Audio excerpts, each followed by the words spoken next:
The courtroom was silent in a way that felt almost unnatural, as though every person inside sensed they were about to witness something extraordinary.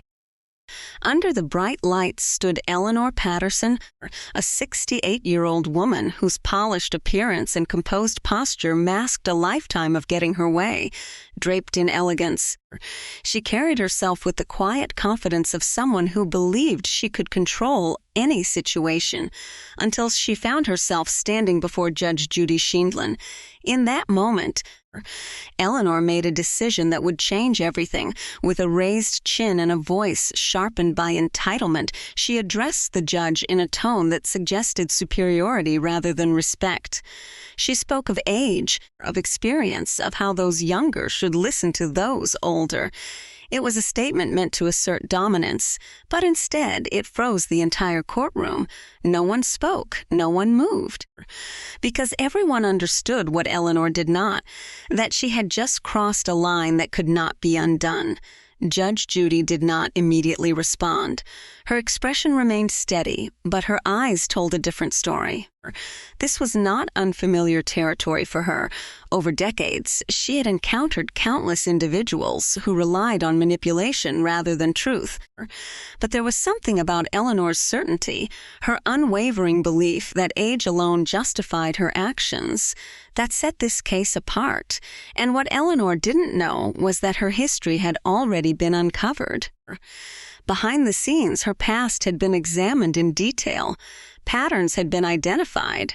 Records had been reviewed. By the time she stepped into that courtroom, the narrative she intended to present was already unraveling. But to fully understand the weight of that moment, it's necessary to go back to where it all began. Months earlier, far from the courtroom, Marcus Chen was running his family's bakery. At 34 years old, he had inherited more than a business. He had inherited responsibility. Chen's sweet corner had been built over 40 years, a symbol of dedication and trust within the community. Marcus wasn't just a business owner.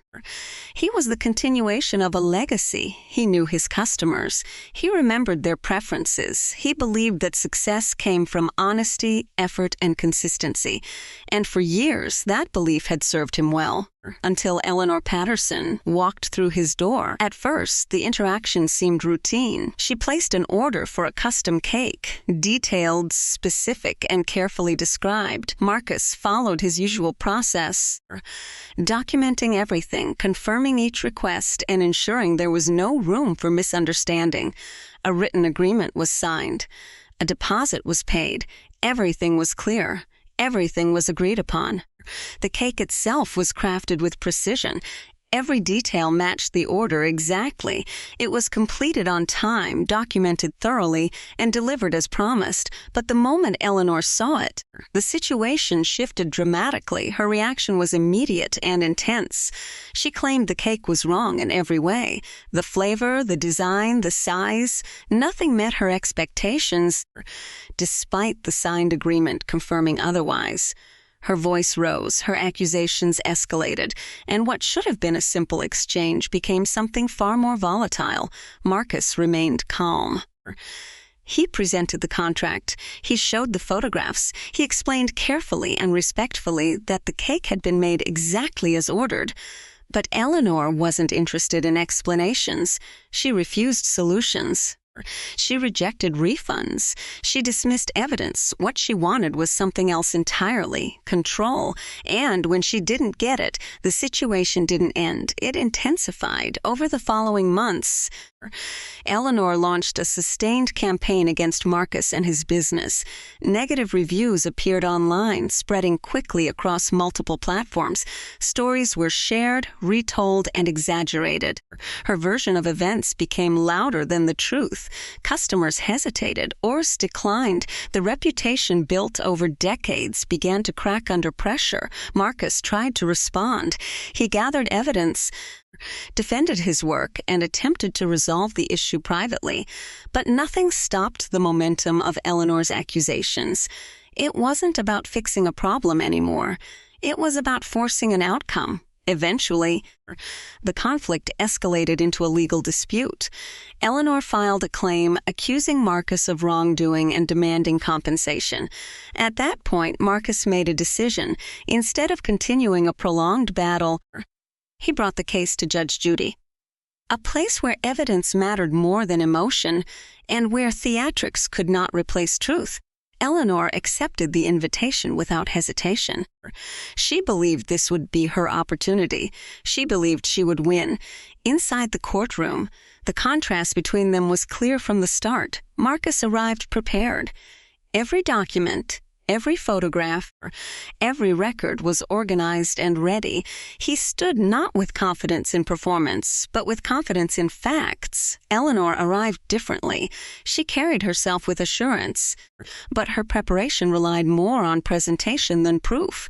Her narrative was strong, but her evidence was not. As the proceedings began, Judge Judy listened carefully. Marcus spoke first, recounting the events exactly as they occurred. His tone was steady. His statements were supported. There was no exaggeration, only clarity. Eleanor responded with visible frustration. She interrupted, dismissed, and reacted rather than answered. When questioned directly, she often shifted focus, relying on emotion rather than specifics. Judge Judy allowed it for a time because sometimes the truth reveals itself without interruption. When asked about the signed agreement, Eleanor admitted she had not fully reviewed it, yet she insisted it was incorrect.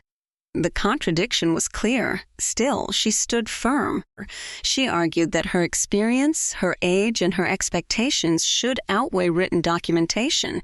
That was when the direction of the case shifted. Judge Judy began asking about Eleanor's past, other disputes, other complaints. Eleanor answered willingly, and with each answer, a pattern emerged. This was not an isolated incident. This was behavior repeated over time. The courtroom grew quieter with every revelation. Then came the moment that defined everything, frustrated and unwavering. Eleanor turned her attention directly to the judge and repeated her earlier stance, asserting that respect should be given to her because of her age, implying that her position should not be questioned. The silence that followed was absolute. Judge Judy paused. Then, slowly, she reached for a file. What came next was not a reaction. It was a response built on evidence. She began outlining Eleanor's history, legal complaints, disputes, patterns of conflict. Each detail added weight to a narrative that Eleanor could no longer control. The image of a wronged customer began to collapse. In its place stood something else entirely. Judge Judy made it clear. This case was not about a cake. It was about accountability. The ruling was delivered without hesitation. Marcus Chen was awarded $15. Zero in damages for the harm caused to his business. Eleanor's claims were dismissed, and an additional $10,000 penalty was imposed due to the nature of her actions. The total, $25,000. But the final words carried even more weight than the judgment itself. Judge Judy explained that respect is not granted automatically with age. It is earned through behavior, through integrity, through the way one treats others. And in that courtroom, Eleanor had demonstrated none of those things. The gavel fell. The case was over. Marcus stood still for a moment, the reality settling in. Months of stress, uncertainty, and damage had finally come to an end, not through argument, but through truth. Eleanor, once so certain of her position, left the courtroom without the authority she believed she held. What remained was a lesson, clear, undeniable, and lasting. No matter how long someone has lived, accountability does not disappear. And when truth is supported by evidence, it does not need to compete with noise. Because in the end, facts speak louder than entitlement.